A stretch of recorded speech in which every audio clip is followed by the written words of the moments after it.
Assalamualaikum warahmatullahi wabarakatuh. Nama saya Septianto Subiansa, bagian bidang siswaan di SMA Negeri 1 Ciruas. Saya ucapkan selamat dan sukses untuk kalian semua yang dinyatakan diterima di SMA Negeri Ciruas. Karena animo masyarakat yang begitu besar untuk masuk jadi siswa SMA Ciruas, dan kalian orang-orang yang terpilih menjadi siswa Ciruas. Untuk itu, sekolah berharap kalian menjadi orang-orang yang sukses setelah tamat dari SMA Ciruas. Semoga. Anak-anakku sekalian, kali ini saya akan memberi sedikit penjelasan mengenai bagaimana sih tata tertib atau disiplin SMA Ciruas yang sudah berjalan selama ini. Baiklah, kalau secara keseluruhan kamu nanti bisa lihat di PowerPoint yang kakak-kakak kamu kerjakan di rangkaian acara EMPLS ini. Tapi saya akan bahas lebih khusus mengenai beberapa hal yang sekiranya penting kamu ketahui segera sebelum menjadi siswa SMA Negeri Ciruas.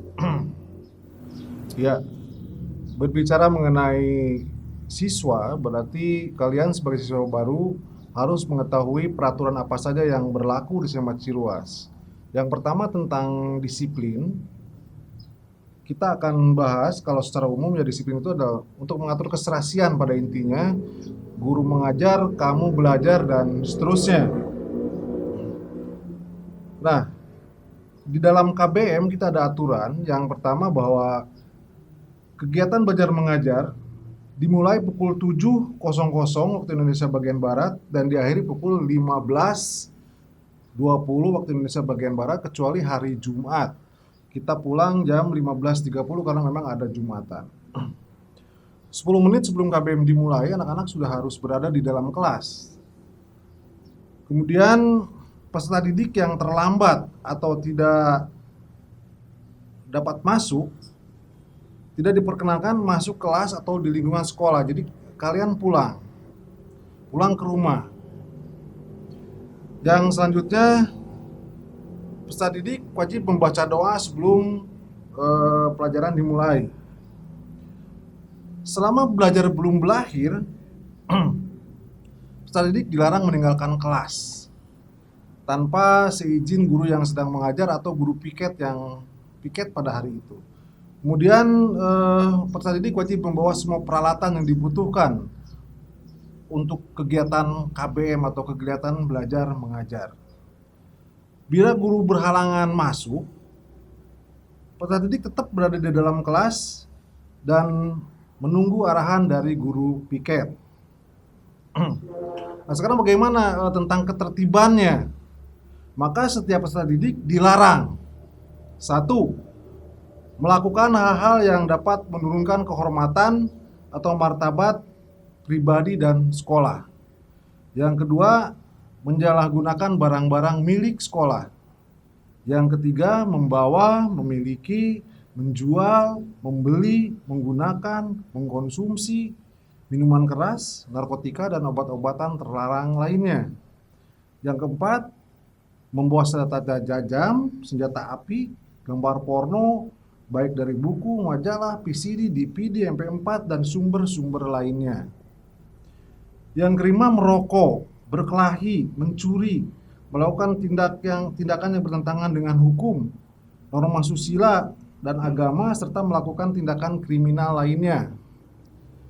Yang keenam, membuang sampah bukan pada tempatnya atau membuang sampah sembarangan. Yang ketujuh, mengaktifkan handphone saat KBM itu sangat tidak boleh sekali, kecuali seizin guru mata pelajaran yang sedang mengajar pada hari itu. Yang kedelapan, menyalahgunakan Tipex, jadi sehingga alat-alat sekolah menjadi coreng-moreng, tidak karuan, itu tidak boleh membawa Tipex. Yang 9, meloncat pagar ketika masuk atau keluar lingkungan sekolah. Yang ke-10, meloncat jendela atau bangku ketika masuk dan keluar kelas. 11, berpacaran di lingkungan sekolah. Nah, ini nggak boleh nih. Berpacaran di lingkungan sekolah amat nggak boleh. Yang 12, berada di kantin dan masjid saat KBM. Jadi kalau KBM tetap dalam kelas, tidak ada di kantin, tidak ada di masjid. kecuali atas perintah guru misalnya di perpustakaan. Nah, terus yang selanjutnya bagaimana sih hak dan kewajiban siswa? Yang pertama kita bahas tentang hak peserta didik. Jadi kamu punya hak-hak tertentu di sekolah. Yang pertama, memperoleh bimbingan dan pembinaan pendidikan dan pengajaran. Itu hak Anda untuk belajar di SMA Ciruas. Yang kedua, mendapatkan penilaian hasil belajar. Jadi kalau ulangan ada nilainya, kalau akhir semester ada rapotnya, dan seterusnya. Yang ketiga, mengulang kelas jika peserta didik tersebut tidak naik atau tidak lulus sesuai dengan peraturan yang dikeluarkan oleh pemerintah. Yang keempat, mengikuti kegiatan ekstrakurikuler yang diselenggarakan oleh sekolah. Ekskul di sini cukup banyak, hampir semua cabang ekskul yang lazim di sekolah di Ciruas ada. Tinggal kalian mau dan berprestasi di dalamnya. Kemudian mengikuti kegiatan kepengurusan atau menjadi pengurus atau anggota OSIS, itu hak kalian di SMA Ciruas. Oke, selanjutnya kewajiban peserta didik. Kamu juga punya kewajiban di samping hak yang kamu miliki tadi. Yang pertama, taat dan setia kepada Pancasila, Undang-Undang 45, negara, bangsa, agama, guru, dan orang tua tentunya. Yang kedua, melaksanakan tugas sebagai peserta didik dengan sebaik-baiknya dan dengan penuh kesadaran, kesungguhan, dan tanggung jawab. Yang ketiga, menjaga dan mengingatkan keutuhan, kekompakan, dan persatuan serta kesatuan. Yang keempat, segera melaporkan kepada pihak sekolah apabila mengetahui ada hal yang dapat membahayakan ataupun merugikan sekolah dan diri sendiri. Yang kelima, menjaga nama baik diri sendiri, orang tua, keluarga, dan sekolah. Yang keenam, menghormati kepala sekolah, guru, karyawan sekolah, dan sesama peserta didik. Yang ketujuh, belajar secara sungguh-sungguh, teratur, berencana, serta menciptakan dan memelihara suasana belajar yang baik. Kedelapan, mengikuti upacara bendera setiap hari Senin dan hari-hari besar nasional dengan tertib, khidmat, dan penuh kesungguhan. Yang kesembilan, ikut memelihara keamanan, kebersihan, ketertiban, keindahan, dan kekeluargaan. Yang kesepuluh, menggunakan dan memelihara barang milik sekolah dengan sebaik-baiknya. Jadi kalau Anda gunakan itu mohon dipelihara karena itu milik semua orang. Selanjutnya, menggunakan dan memelihara barang milik sekolah dengan sebaik-baiknya. Yang tadi, yang ke-11, menjadi dan memberi contoh teladan yang baik bagi teman dan orang lain, baik di lingkungan sekolah, keluarga, maupun di lingkungan masyarakat. 12, mengikuti kegiatan pembiasaan setiap hari Jumat. Jadi Ciruas ada kegiatan pembiasaan, biasanya dilakukan di lapang basket bersama-sama kelas 10, 11, 12, dan di dalamnya ada tausiah dan mengaji dan membaca Asmaul Husna. Oke, selanjutnya nomor 13, setiap peserta didik Muslim terutama wajib melaksanakan sholat Jumat di sekolah yang Muslim. 14, meminta izin kepada guru piket jika meninggalkan sekolah sebelum waktunya, menerima tamu, izin keluar atau masuk lingkungan sekolah saat KBM karena keperluan tertentu. 15, peserta didik tidak masuk sekolah karena sakit, izin harus mengirimkan surat dari dokter atau surat izin dari orang tua atau wali siswa. Apabila izin melalui SMS, WA, esok harinya harus menyertakan surat izin dari orang tua atau wali. Jadi boleh saja pakai WA, tapi di kemudian hari ada tindak lanjut mengirimkan surat dari orang tua atau dokter. 16, memarkir kendaraan atau motor pada tempat yang sudah ditentukan dengan rapi. Jadi nggak boleh acak-acakan, sekarang PDW parkir nggak nabrak pohon, di rumput, dan sebagainya. Jadi ada tempatnya, dan itu harus rapi. 17, melengkapi kendaraan bermotornya sesuai dengan ketentuan UU lalu lintas. Memakai helm, kemudian punya surat-surat kendaraan, dan sebagainya. 18, ikut menjaga kelestarian tanaman di sekolah.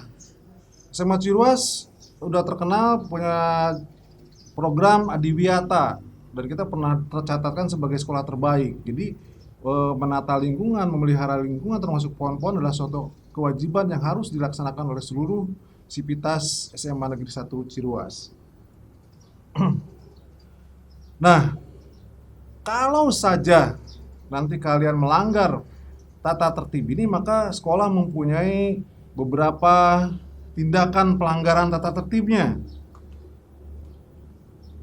Pasal satunya berbicara bahwa setiap ucapan, tulisan atau perbuatan yang melanggar ketentuan sebagaimana yang dimaksud pada pasal ini adalah merupakan pelanggaran tata tertib dan disiplin. Tingkat sanksi dan tindakan terdiri dari sanksi ringan, jadi mungkin kalau kamu melakukan kesalahan hanya diomongi saja sama guru. Kemudian ada sanksi sedang, kamu disuruh mengerjakan tagihan tertentu atau mengerjakan tugas-tugas tertentu karena kesalahan kamu, atau sanksi berat. Sanksi ringan tadi sudah saya jelaskan seperti misalnya teguran lisan, teguran tertulis. Sanksi sedang misalnya membuat surat perjanjian, membuat surat panggilan orang tua atau wali siswa, orang tuanya dipanggil, kemudian membuat surat skorsing jika perlu. Dan sanksi berat adalah dikeluarkan dari sekolah dengan surat pemberitahuan kepada orang tua atau peserta didik. Saya kira secara singkat mungkin itu mengenai tata tertib yang harus segera kalian ketahui.